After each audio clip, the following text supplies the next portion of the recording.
found U-576. And so, 750 feet beneath the cheering crew, So we're cruising past the stern right now.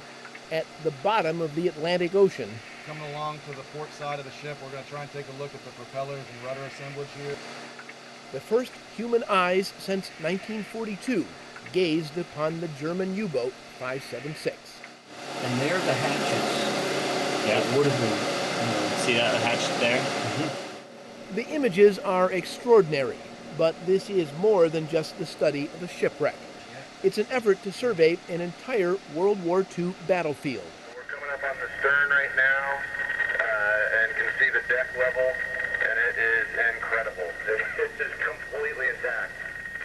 and so this is like the upper deck. Yeah, we're looking at the deck. It's about a 45-degree angle away from us. The location, just off North Carolina's coast, is the only place in U.S. waters that contains the archaeologically preserved remains of a convoy battle, where both sides are so close together. It looks like we may see some evidence of damage to the starboard side, really about at the waterline. It took years for researchers from East Carolina University, the University of North Carolina's Coastal Study Institute, the National Oceanic and Atmospheric Administration, the Bureau of Ocean Energy Management, as well as several private firms to find the wrecks. Historical records were studied. Countless searches of the ocean bottom using several types of sonar were conducted. The site was found in 2014. Because the ships rest in water that is too deep for divers, mini-subs are used to study the site.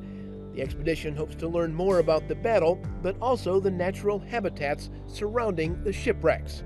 And it was a significant battle. It really represented a shift in the war away from Hitler controlling those waters off the coast with his German U-boats. It was one of the first time that there was a concerted effort to actually sink these ships and a successful engagement with them in a convoy with military protection. Until 1942, German U-boats controlled the shipping lanes off North Carolina's coast. But in July of that year, a convoy of merchant ships set out with a military escort. The convoy was codenamed KS-520. U-76 attacked the convoy. In a short, chaotic battle, the German sub torpedoed 3 supply ships. However, the German sub was also attacked. In a matter of minutes, the sub and the merchant ship Bluefields were sunk. The ships rest on the bottom, about 250 feet apart. The wreck of the Bluefields was also found during the expedition. So part of the importance of this expedition is to be able to gather baseline data on this wreck, to be able to come back and look at it over time. The type of data that we collected, both biological and archaeological data, can then be compared year to year, hopefully as we're able to go back and track this wreck over time. The shipwrecks rest on the sea floor, about 35 miles offshore of Cape Hatteras. 45 sailors died aboard U-576. 4 U.S. sailors were killed in the battle. And because the ships are now teeming with sea life, they have become, in effect, living memorials. Scientists will assess the condition of the wrecks to document changes to the ships over time.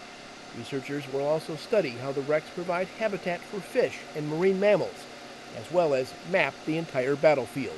The results of the expedition will be available to the public. We had several objectives when we were documenting the shipwreck.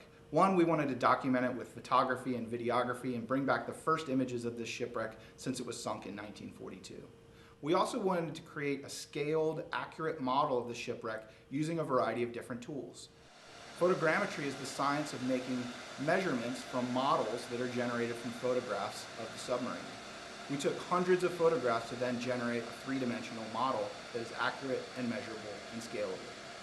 The second way that we are creating an accurate model is using laser scanning to actually create a very accurate three-dimensional laser scan of the submarine that's geo-rectified in real space.